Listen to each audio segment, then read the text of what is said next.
하나님은 강력한 능력이 있기를 분들에게 영육을 구분한 사람이 되라고 하십니다. 하나님은 고린도서 2장 14, 15절에서 육에 속한 사람은 하나님의 성령 일제를 받지 않았네. 이는 그것들이 그에게는 어리석게 보이며 또 그는 그것들을 알 수도 없나니 그러한 일은 영적으로 분별이기 때문이라. 신령한 자는 모든 것을 판단하나 자기는 아무에게도 판단을 받지 아니하리라 말씀하셨습니다. 강력한 능력을 받아 쓰임을 받으려면 영역을 분별할 줄 알아야 됩니다. 하나님은 영이 속한 능력자가 되게 하기 위해서 말씀을과 성령으로 훈련하시는 겁니다. 영에 속한 사람은 누구일까요? 자신 앞에 골리앗이 버티고 있더라도 당황하거나 두려워하지 않고 담대하게 하나님 말씀을 선포해 물리치는 다윗과 같은 사람입니다. 내 인생 내가 사는 것이 아니요 하나님께서 나의 주인으로 사신다는 믿음을 있는 자입니다. 내가는 예수 믿고 죽고 예수를 태어나 성령의 집에 인도받고 예수 인생을 산다는 믿음이 있는 사람입니다. 하나님의 영에 속한 자를 통해서 하나님을 하십니다. 강력한 능력을 이끌어내야 하나님께 쓰임을 받으려면 하나님께서 원하시는 영에 속한 자가 되어야 됩니다. 혼에 속한 자는 어떤 사람일까요? 골리앗을 보고 겁을 내고 있는 사울의 왕입니다. 사울왕은 전형적인 혼 이성에 속한 사람입니다. 3회장 10장 33절에 보면 사울이 다윗에게 이르되 내가 가서 저 블레셋 사람과 싸울 수 없으리니 너는 소년이요 그는 어려서 용사이다 말하며 사울에게는 하나님은 안 되게도 없습니다. 모든 일이 자신이 해결해야 되는 것 사람입니다. 다윗하고 골리앗하고 비교 분석해서 안 된다고 하는 사람이 이 사람이 이성주의자들입니다. 능력한 능력 이끌어내 하나님께 쓰임을 받을 사람이 사울하고 같이 혼 이성에 속해 있으면 예당초 능력은 이끌어낼 생각하지 말아야 됩니다. 전부 계산적으로 자기 할 것만 하기 때문에 초자연적인 하나님의 강한 능력은 행할 수가 없어요. 자기가 못하니까. 안 해버리니까 안 일어나는 거예요. 이 신혼사도 마찬가지. 아픈 사람이 있어 손이 언제야 그때 병이 고쳐지고 낫는데 내가 못 고치니까 안 해버리니까 신혼사가 안 나타나는 그 똑같은 이치예요. 육에 속한 사람은 어떤 사람입니까? 3일상 10장 20절에 보면 이스라엘 모든 사람이 그 사람을 보고 심히 두려워하여 그 앞에서 도망하며 골리앗의 고함 소리에 돌아다 도망하거나 숨은 사람입니다. 스스로 아무것도 할 수 없는 사람이요. 예를 하나 들어 설명하면 홍해가에 앉아서 아우성을 치는 이스라엘 사람들입니다. 그들이 또 모세에게 이르되 애굽에 매장대가 없어서 당신이 우리를 이끌어내어 이 광에서 죽게 하느냐? 어찌하여 당신 우리를 애굽에서 이끌어내어 우리에게 이같이 하느냐? 출애굽기 14장 11절. 이 사람들 육에 속한 사람, 이 사람들은 죽을 생각밖에 못해요. 아무것도 할 수 없어요. 그러면 육에 속한 사람은 어떤 사람이에요? 육에 속한 사람은 태어난 그대로의 사람입니다. 어머니 뱃속에서 나오는 그 순간부터 그 사람은 육의 사람인 것입니다. 물론 어머니의 뱃속에 있을 때부터 육의 사람으로 생성된 것은 아니 것입니다. 육의 사람이란 영에 죽은 사람을 말합니다. 여러분 모든 신이라도 여러분 본인이 개인이 예수님 영접해 영전 사람으로 바뀌는 겁니다. 그것은 육의 사람이요. 모태신앙해도. 하나님의 성령과 교통을 할 수 없는 사람이 바로 육의 사람입니다. 이 세상에 태어나서 선악을 전혀 생한 적이 없는 사람도 영에 죽어서 태어났기 때문에 육의 사람입니다. 육에서 온 사람은 요한복음 6장에 나오는 예수의 표적으로 몰려드는 군중들입니다. 먹고 사는 것만 생각하는 사람. 요한복음 6장 5절에 예수께서 눈을 들어 큰 무리가 자기에게 오는 걸 보시고 빌립에게 이르시되 우리가 어디서 떡을 사서 이 사람들 먹이겠나 하시니 이 사람들은 스스로 아무것도 할 수 없는 사람들입니다. 예수님 먹이지 않으면 흙에 지쳐서 쓰러질 사람들입니다. 우리 육적인 반족을 위해서 예수님이 필요한 사람들입니다. 도저히 하나님을 통해서 아무것도 공격받을 수 없는 사람들입니다. 출애굽기 14장 11절에 보면 이스라엘 백성들이 홍해가에서 입을 열어 불평합니다. 그들이 또 모세에게 이르되 애굽에 배장대가 없어서 당신이 우리를 이끌어내어 이 광에서 죽게 하느냐? 어찌하여 당신이 우리를 애굽에서 이끌어내어 우리에게 이같이 하느냐? 430년 동안 저들이 노예 생활을 하던 애굽에서 해방받아서 저들이 약속했던 가나안으로 가는데 불과 얼마 지나지 않아서 그 기분은 사라져버리고 앞에 홍해가 막히고 뒤에 애국 군대가 쫓아오니까 우리를 차라리 종살에게 내버려 두지 왜 우리를 건져내갖고 여기서 죽게 하느냐? 우리를 무죄값서 이곳에까지 끌고 나오느냐? 다 입을 열고 불평을 합니다. 육에 속한 사람은 문제를 만들 때 제일 먼저 하는 것이 불평이고 핑계입니다. 문제를 해결하려고 하지 않고 핑계를 대고 불평과 불만을 터뜨립니다. 하나님 믿고 따라 나왔지만 영이신 하나님을 모르는 사람이고 안 보이기 때문에 하나님이 할 수 있는 것이 원망이에요.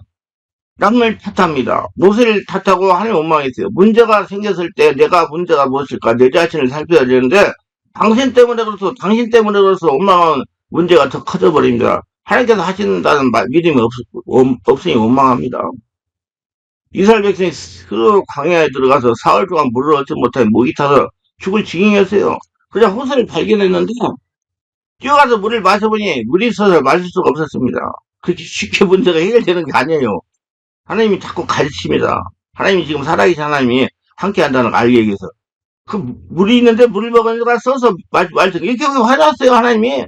백성은 그만 또다시 절망하고 말았어요. 사흘 동안 물을 못 마셨는데 물을 발견하고 마셔보니까 독이 있어 그들이 먹자마자 토하고 배를 안고 뒹구고 말았습니다. 또다시 하나님과 모세를 원망하고 고함을 칩섰습니다. 이 사람들은 하나님과 통하는 모세가 없으면 모두 다 광야에서 죽을 사람들입니다. 하나님 성령이 없으니 하나님께 기동할 수가 없기 때문입니다. 영이신 하나님과 기동할 수 없어요. 안 보이니까 하나님이. 보이는 것만 자꾸 추구하고 먹는 것만 지금 당장 육을 위해서 만족하는 것만 찾으니까. 근데 그게 쉽게 되지 않아요. 하나님 바꾸기 위해서 끓여버렸기 때문에. 그러면 하나님이 성령을 받지 못한 사람은 어떻습니까? 고린도서 2장 14절에 보세요.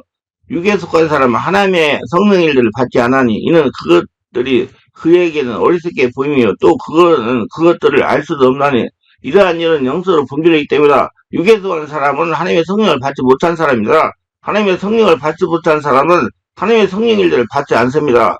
그를 보기에는 어리석은 일처럼 보이기 때문이다. 하나님께서 홍해의 길을 낼 수가 있다는 것을 믿지 못합니다. 모든 것을 자신이 할 수 있는 것만 믿고 받아들이고 하는 육체의 사람들입니다. 둘째는 혼 이성에 속한 사람입니다. 요한복음 6장에 보면 예수님이 제자 빌립이 여가시 계산을 빠른 사람이었어요. 예수께서 우리가 어디서 떡을 사서 이 사람들을 먹이겠느냐고 물으니까 빌립은 계산할 시간도 없이 순식간에 저들에게 조금씩 받게 할지라도 200데나리온은 돈이 있어야 되는데 부족할 것입니다. 언제 계산했는지 순식간에 200데나리온의 돈이 부족하다고 말했습니다. 그렇기 때문에 자기 계산해야 하면 군종들을 먹이는 것은 불가능하고 부정적으로 말했습니다.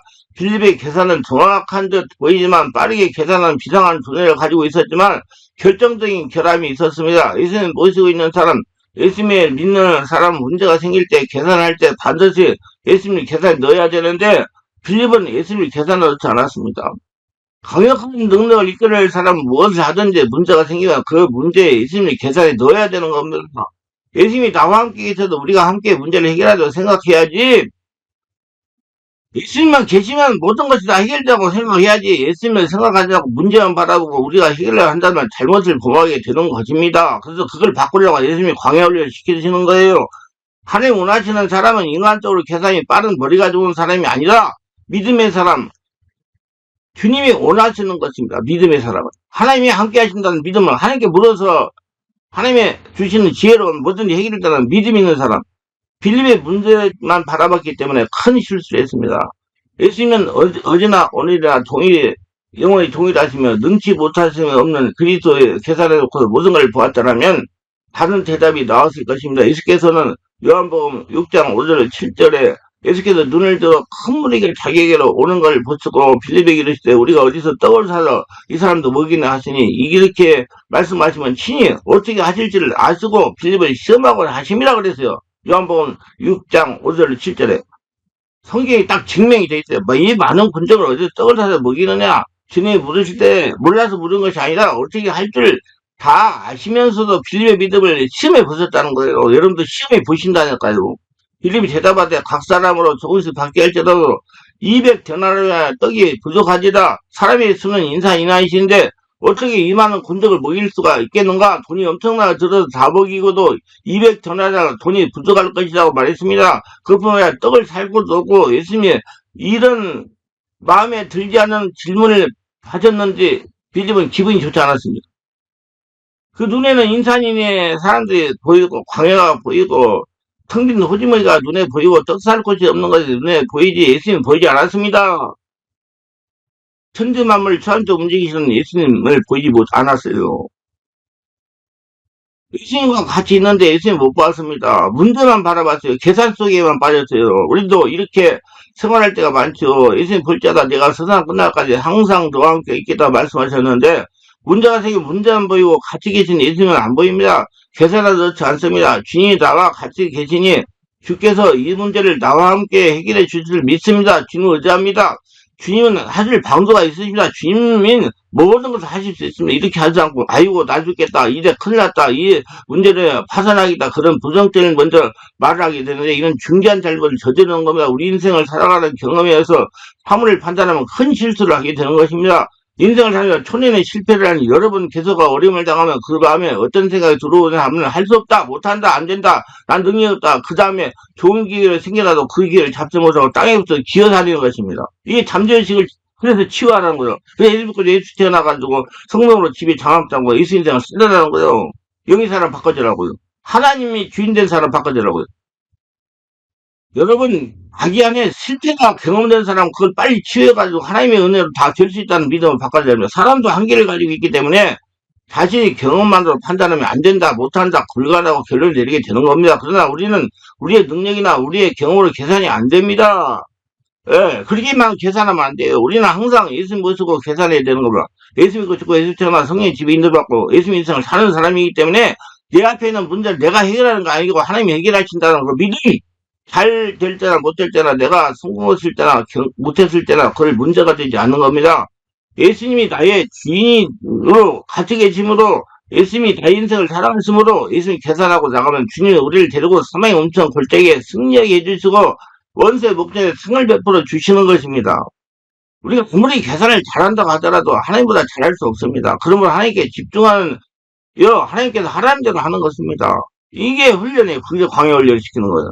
스님, 저는 이 문제를 해결해야 되는데 내 힘으로 할 수가 없는 것을 알기 때문에 예수님께 의지합니다. 예수님, 저와 같이 계심으로 계산에 예수님이 실력을 넣어서 계산함으로 돌봐주시옵소서. 예수님을 꼭 인정하고 환영하고 모셔드리고 주인으로 의지하고 계산을 해야 되는 겁니다. 전쟁할 때는 상대방 전력을 먼저 계산해 봐야지만 상대방 전력을 계산해놓고 무조건 들어갔다가 백전백피하는 겁니다.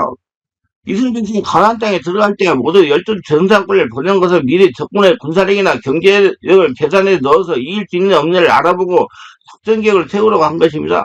12명이 정상군을 보냈는데 10명은 돌아와서 고개를 쓸래쓸래 흔듭니다. 어림도 없습니다. 우리는 우리 자신을 그들에게 비교해보면 메뚜기가 같습니다. 감당 못합니다. 다 사로잡힐 것입니다.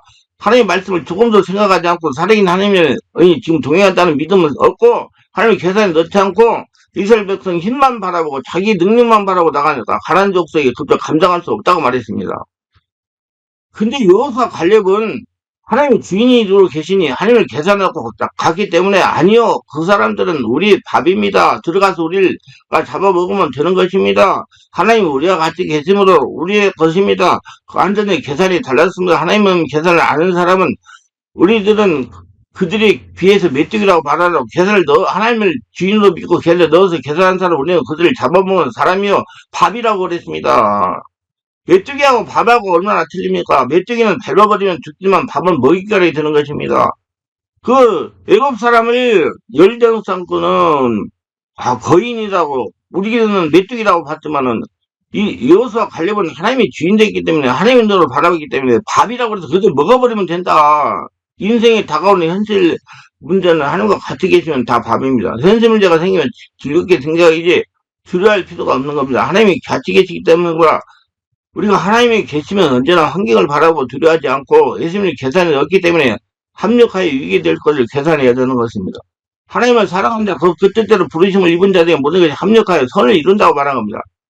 이제 세 번째는 영에 속한 사람이요. 공의가 밝혀있고 뒤에는 바로 군대가 쫓아와서 430년 만에 애굽에 탈출한 이스라엘 백성이 원망과 불평을 쏟아넣는데 가만히 있으라는 말이 나옵니다. 모세가 하나님께서 함께 하신다는 하나님이 지금 우리를 인도하신다는 음성을 두고 담대히 말씀했습니다. 출애굽기 13, 14절의 말씀을 봅시다. 모세가 백성이 이르되 너희는 두려워하지 말고 가만히 서서 하나님께서 오늘 너희를 위하여 행하시는 구원을 보라. 너희가 오늘 본 애굽 사람을 영원히 다시 보지 아니하리라. 하나님께서 너희를 위하여 싸우시니 너희는 가만히 있을지더라. 하나님께서 우리를 위해 대신 싸우시고로 너희는 가만히 있을 것이라. 잠잠하고 조용하고 불평하지 말고 가만히 있어라. 그래서 주님께서 하라는 대로 순종하고 맡기고 주님 앞에 감사하며 찬양하며 나갈 것이다. 이것이 바로 하나님이 하실 것을 믿는 살아있는 믿음입니다. 모세는 하나님이 거기 함께 계시다는 걸 봤어요. 영의 사람이기 때문에. 모세는 하나님과 대화하는 사람이기 때문에 이게 영의 사람이요. 모세가 바로 영에 속한 지도자입니다. 하나님은 모든 능력자들이 모세 같은 영에 속한 믿음의 지도자가 되기를 원합니다. 모세는 당황하지 않고 하나님께 하라는 대로 순종합니다. 출애기 10장 20절 모세가 바다로 손을 내밀며 하나님께서 큰 동풍이 밤새도록 바닷물을 물러가게 하시니 물이 갈라져 바다가 마른 땅이 된지라. 모세가 하나님의 음성을 듣고 그가 바다에 손을 내미니까 이 바다가 갈려 육지같이 된 곳을 남자로만 60만 명, 여자와 아이를 합하여 약 300만 명 가까이 되는 이스라엘 백성들이 홍해를 육지선으로 건너갑니다. 이게 하나님이 하시는 역사예요. 예, 모세가 하나님이 지금 함께 한다는 믿음으로 하나님 하라고 했더니 이렇게 됩니다. 이게 영의 사람이에요. 하나님이 일찍이 홍해 밑에 다가 걸어갈 길을 만들어 놓으셨습니다. 그래서 성령 인도받고 천성의 항해를 가는 길에 일어난 모든 문제는 하나님께서 모두 아십니다. 문제를 해결 방법도 하나님이 만들어 주셨습니다. 하나님께서 기도하고 해결 방법을 알아내고 순종하면 해결이 되는 겁니다. 믿음을 가지시기를 바랍니다. 이스라엘 백성이 이 홍해를 절대로 가지 못합니다. 이스라엘 백성의 힘으로는 그 물길이 제대로 갈려질 수 없습니다. 굴만한 사람 당장 배를 만들 수도 없는 것이고 그 중에 헤엄을 잘 쳐서 그 바다를 헤엄쳐서 건너갈 사람이 몇 사람이 되겠습니까? 그러니까 하나님 말씀에 가만히 있어라. 불평하지 말라. 원망하지 말라. 부정적인 얘기 누가 하지 말아라. 내가 도와줄 것이다. 하나님은 성도들이 문제를 만나 하나님께 기도하여 해결하면서 하나님의 체험적으로 하게 하시는 겁니다. 하나님은 살아계신 하나님이기 때문입니다. 성도들이 하나님의 살아계신 하나님을 믿게 하기 위하여 문제를 만나 하나님의 역사로 해결되는 걸 체험하게 하십니다. 강력한 능력이 이끌어내야 하나님께 쓰를 받을 사람은 담대한 믿음이 없이는 될 수가 없습니다. 하나님은 육신에 속하고 혼에 속한 자를 영에 속한 자를 바꾸고 사용하죠. 그래 광야를 시키는 거예요. 지금 여러분 불러가지고 이제 육에 속한 사람을 혼에 속한 사람으로 영에 속한 사람으로 바꾸고 가십니다. 그러니까 그걸 인도까지 따라가야 돼요. 그래서 제가 이렇게 방송을 전하는 걸 가지고 깨닫고 따라가시라고. 약속을 건너가지 않던 혼에 속한 야곱이 호복기간에 어느 날 장애인이 되니까 이스라엘 계명이 된 사건을 통해 이해할 수가 있는 것입니다. 쉽게 설명해 육체에 속한 야곱 유대인이 장애인이 되니까 영적인 이스라엘 바뀌는 겁니다. 이제 영신 하나님 음성을 듣고 순종하면 사는 이스라엘 바뀌는 겁니다. 우리는 강력한 능력을 이끌어야 하나님께 쓰임받을 사람들도 영신 하나님 음성을 듣고 순종하는 이스라엘 바뀌어야 됩니다. 뜻이 이해를 잘해야 됩니다. 바울은 이렇게 말하죠. 하나님의 나라는 말이 있지 않고 능력이 있습니다. 말이 있지 않고 능력이 있다고요. 예, 그게 여러분 죽으면 입만 동동 뜨는 사람 되지 말고 실제 역사를 일으키는 사람이 되어야 돼요. 우리 크리스찬들이 현실 문제를 하나님 방법으로 해결을 받으려면 성령으로 거듭나서 하나님을 영으로 인식하고 하나님과 같은 영적인 상태로 하나님 교통하라고 해야 됩니다. 그러니까 거듭난다는 것은 예수 믿고 죽고 예수 태어나 성령의 지배 인도받고 예수 인생을 잘하는 얘기예요. 모든 것이 다 하나님께서 하신다는 믿음을 가지고 내 앞에 있는 문제가 내 문제가 아니라 하나님 문제라고 알고 그래서 하나님께 기도해가지고 허락한 대로 순종한 문제가 해결된다는 얘기예요. 하나님은 크리스찬들이 당하는 현실 문제를 창세기에 다 알고 계셨습니다. 문제도 알고 계시고 문제마다 해결 방법을 다 입에 주셨으며 근데 현실 문제마다 해결 방법이 멀리 있는 것에 문제 안에 있는 겁니다. 해결 방법은 영이신 하나님께서 알고 계십니다. 그러니까 해결 방법을 잘하면 성령 거듭나야 돼요, 여러분들. 영이신 하나님께서 해결 방법을 알아내니 영의 상태가 돼야 가능합니다. 그럼 영의 상태 되면 성령 거듭나고 세례받고 충만받고 성령 충만받고 기도를 오래 해야 돼요. 영적인 상태 내가 없어져야 돼요. 하나님께서 강력한 능력을 이끌어내 하나님께 쓰임받을 분들도 현실 문제를 통해 단련하여 영에 속한 사람이 되도록 하나님 훈련하십니다. 그래서 하나님 통하는 사람 하나님 마음이 합한 사람, 여기서 관리 같은 사람 되게 해요. 강요하는 걸 이끌어내야 하나님께 쓰임받으려면 자신이 없어져야 됩니다. 자신이 없어져야 현실 문제 앞에서 당황하지 않고 기도에 하나님의 음성을 듣고 순종하게 되는 겁니다. 골리앗을 향하여 하나님을 선포하고 물맷돌을 던지는 다윗과 같은 담대한 자가 되는 것입니다.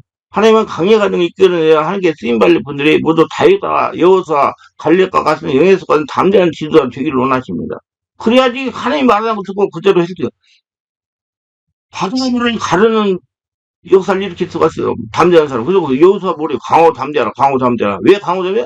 내가 온다. 네가 하는 게 되고 내가 허락한 대로 해라. 그럼 다 된다. 그요. 과연 강하고 담대한 사람이서 삼력이 없으면 초립종 소리 세다나 검에 대응하여 싸울 수가 없습니다. 마음에 담대함이 없기 때문에 용감해서 사자나 검에 대응하여 나갈 수가 있는 것입니다. 담력이 있기 때문에 마음에 성령 충만된 하나님 하시지 않는 믿음이 있기 때문에 다윗은 마음에 담력이 있었기 때문에 용감해서 사자나 검을 향하여 나갈 수가 있는 것입니다. 하나님이 하신다는 믿음을 가지고 담력이 없이 블레셋의 거인을 향하여 물맷돌로 가지고서 제자가 나갈 수가 없습니다. 떨려서 어떻게 나갑니까? 다리가 떨려서. 그는 스스로에게 힘을 주고 용기를 주고 강하고 담대한 하나님이 주시는 신앙을 갖게 된 겁니다. 하나님의 영으로 충만한 그 영의 사람이요. 하나님께서는 가나안 땅을 들어가는 백성을 강하고 담장을 잃어버리고 환경을 바라고 두려워하고 물려갈 때 그를 싹 쓸어버리고 만 것입니다. 여호수아 갈렙만이 저들을 우리 밥이다 우리가 들어가 점령하자 강하고 담대한 말을 했을 때 여호수아 갈렙 두 사람은 구출해서 가나안 땅에 들어가게 했지만 우리를 본인 스스로 보니 모두 메뛰겠다. 우리는 쳐들어가지 못한다. 우리 쳐들어가다 잡힐 것이다. 우리는 애굽으로 돌아가자 이렇게 말하는 사람은 다 광야를 회진을 시켜가지고 다 멸망시켜버리고 만 것입니다. 하나님이 가나안 땅에 들어갈 여호수아를 보고서 어떻게 격려했습니까? 강하고 담대하라고 말한 겁니다. 여호수아에게 확실한 꿈을 주신 후에 강하고 담대하라고 거듭거듭 강조했으나 여호수아 1장에 보세요. 세 번이나 하나님의 꿈을 주시고 약속도 다 주시는 불구하고 여호수아에게 부족한 것은 마음을 강하게 하고 담대해라. 마음을 강하게 먹고 지극히 담대하라고 하신 것입니다. 여러분 강하고 담대하세요. 누가 하시니? 하나님 하시니 내가 하는 게 아니니까. 아무리 꿈이 있고 지식이 있고 믿음이 있어서 담대히 실천하는 일은 아무 일도 이루어지지 않는 겁니다. 우리 하나님께서 강하고 담대한 사람을 두기 위해서 하나님께서 이루시는 겁니다. 이스라엘 모든 역전의 용사들이 다 줄여서 벌벌 떨 때 소년 다윗이 강하고 담대하게 두고도 뛰지 않고 갑옷도 입지 않고 목자의 옷 그대로 입고 그는 물맷돌 하나를 들고 나갔는데 그것은 마음속에 얼마나 하나님이 함께 하시는 담력이 있으나 볼 수가 있는 것입니다.